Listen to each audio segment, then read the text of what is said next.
Oke, oke.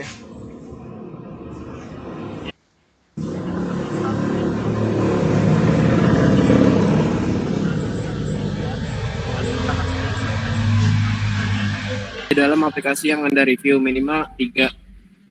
Nah, ini ACT-nya. Yang pertama user interface atau UI. Nah, untuk kritiknya itu untuk user interface pada aplikasi tiket kapal terlalu rumit dan banyak sekali iklan yang dimunculkan hampir setiap beberapa detik dan itu sangat mengganggu. Berarti yang pertama prinsip user interface. Yang kedua responsiveness. Untuk responsiveness berjalan lancar tetapi membutuhkan waktu yang sedikit lama di saat loading pilihan. Dan itu kemungkinan berasal dari algoritma yang kurang efektif. Terus prinsip ketiga ada workflow compatibility.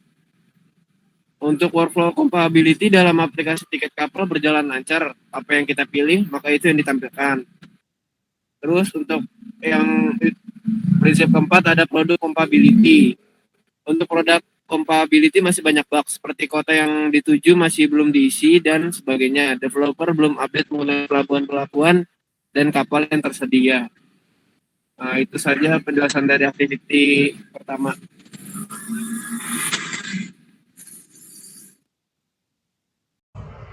Tes, tes.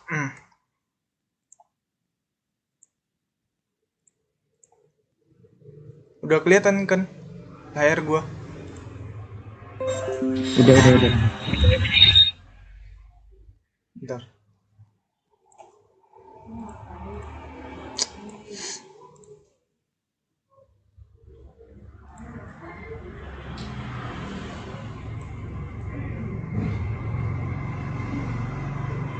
Ada satu lagi tadi ya.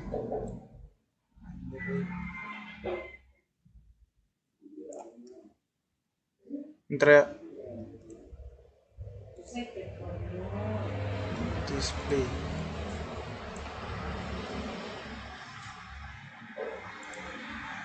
Pada pertemuan 2 kali ini kita membahas tentang user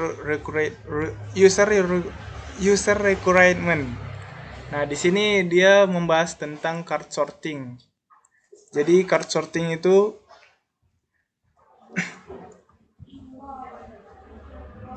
card sorting digunakan untuk menyeleksi apa-apa saja yang tidak perlu pada suatu aplikasi.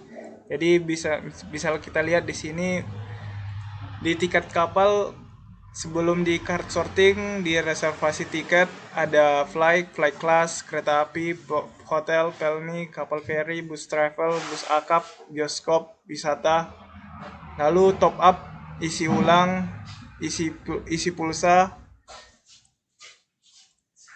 Kemudian token GoPay, GrabPay, e-money, Tap Cash, Breezy, Link, Aza, OVO, Danat, ShopeePay, voucher game, tukar pulsa jadi uang, kemudian dibayar tagihan, PLN, PDAM, kemudian BPJS, Telkom, leasing VIP, PGN Gas, pasca bayar, home credit, tagihan CC, kemudian TV kabel, PBB online, bayar SPP, angsuran kredit, premi asuransi, kemudian di layanan jasa MBBC Express, transfer uang, umroh, tur, asuransi, kemudian di penunjang bisnis, web travel, apps Android, kemudian dicari tiket cepat, voucher game, bayar SPP, kemudian angsuran kredit, kemudian kirim paket, top up e-money, lalu setting di kirim paket ada alamat pengirim, alamat penerima, jenis kurir, kemudian di top e-money, e-wallet, e-money, cek status, laporan, kemudian setting, login, register, kemudian proses sortingnya di reservasi tiket yang dihilangin itu flight class, kemudian kapal feri, kemudian di top isi ulang, ditukar pulsa jadi uang, kemudian yang dihilangin lagi cari tiket cepat, voucher game, bayar SPP, kemudian angsuran kredit. Sehingga setelah di card sorting menjadi seperti ini: reservasi tiket, top up isi atau isi ulang, kemudian bayar tagihan, kemudian layanan jasa, penunjang bisnis, kemudian kirim paket, top up money, dan setting terakhir. Sekian pertemuan 2. Terima kasih. Ini ya, udah gerak kan?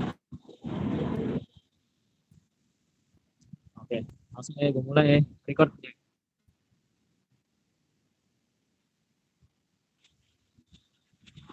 Udah record belum?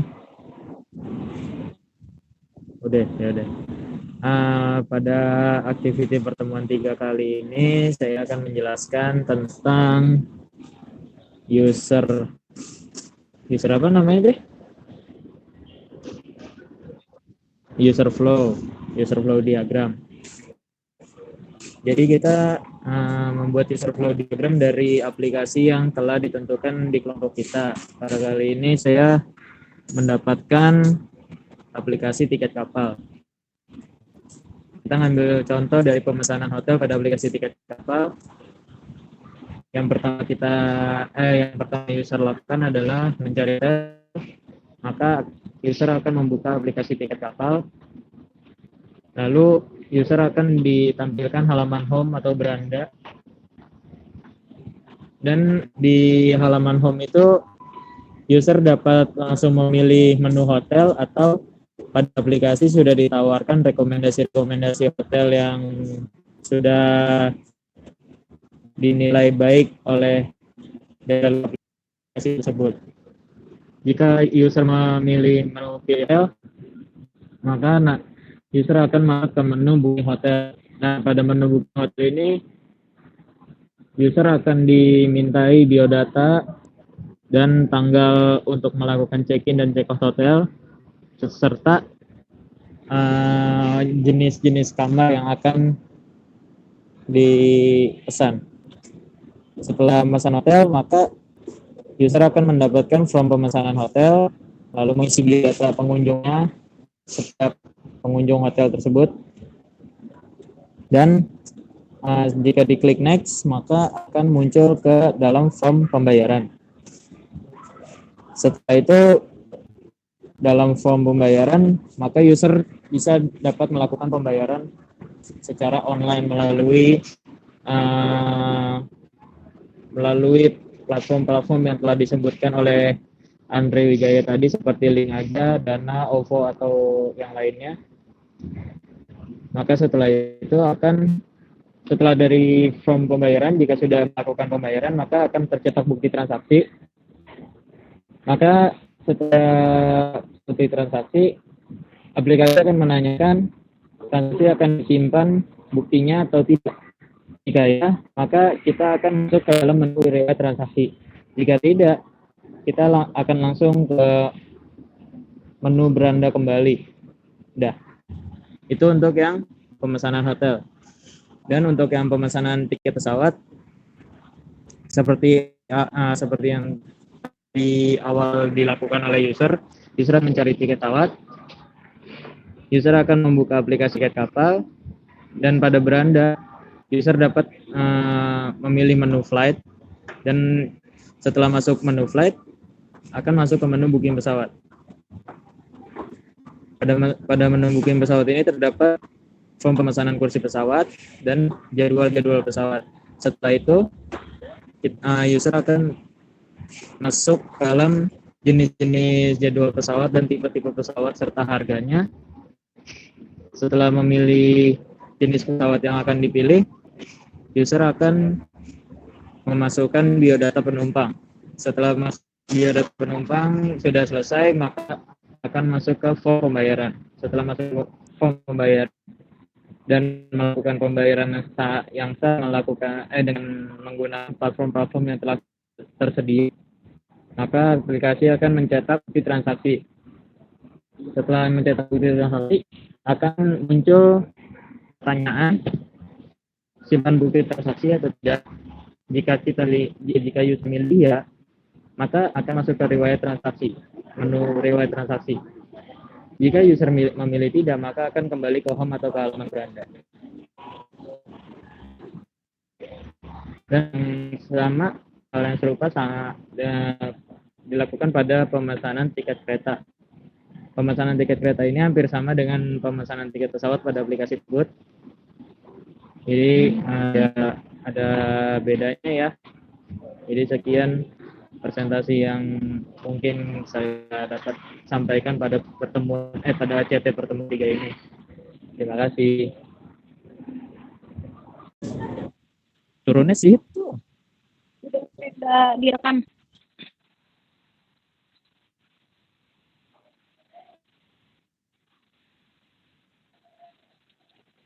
Saya presentasikan pertemuan 4.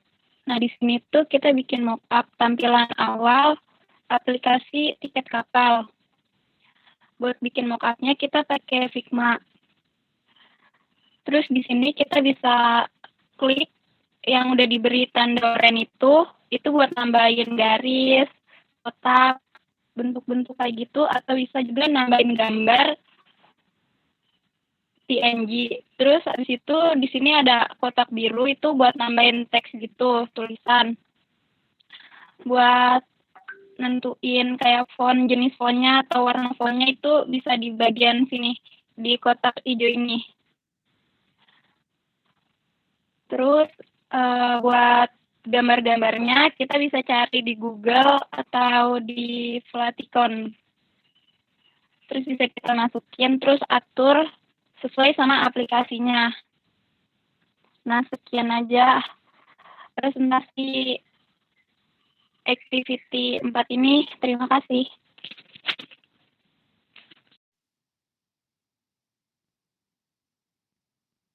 Udah ada Andre gambarnya.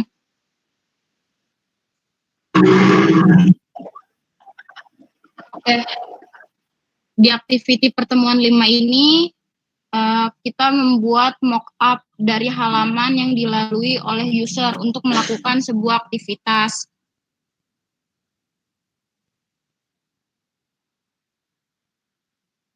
Mock-up adalah aplikasi media visual yang berfungsi untuk mock-up adalah media visual atau preview dari sebuah konsep desain yang diberikan efek visual sehingga hasilnya sangat tampak atau menyerupai wujud nyatanya. Di sini tampilan home. Di halaman ini adalah tampilan halaman awal pada saat kita masuk ke dalam aplikasi tiket kapal ini. Di halaman ini terdapat berbagai macam fitur yang telah tersedia untuk mempermudah kebutuhan pengguna aplikasinya. Lalu di halaman selanjutnya, ini adalah aktivitas untuk mengisi pulsa. Ini adalah tampilan halaman untuk top up pulsa dan paket data. Terdapat berbagai macam pilihan nominal pulsa untuk mempermudah user untuk mengisi pulsa atau paket datanya. Lalu, ini adalah tampilan halaman pembelian pulsa secara lebih detail untuk konfirmasi terhadap pengguna. Di halaman ini, jika kita belum melakukan login pada akun ini, maka harus melakukan login terlebih dahulu sebelum melakukan transaksi. Maka transaksi akan diproses setelah login telah berhasil. Udah, terima kasih.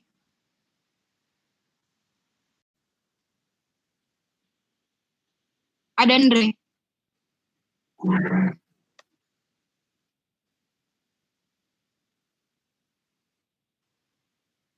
Di pertemuan 6, kita membuat prototipe dari mockup yang sudah dibuat di pertemuan 5 kemarin.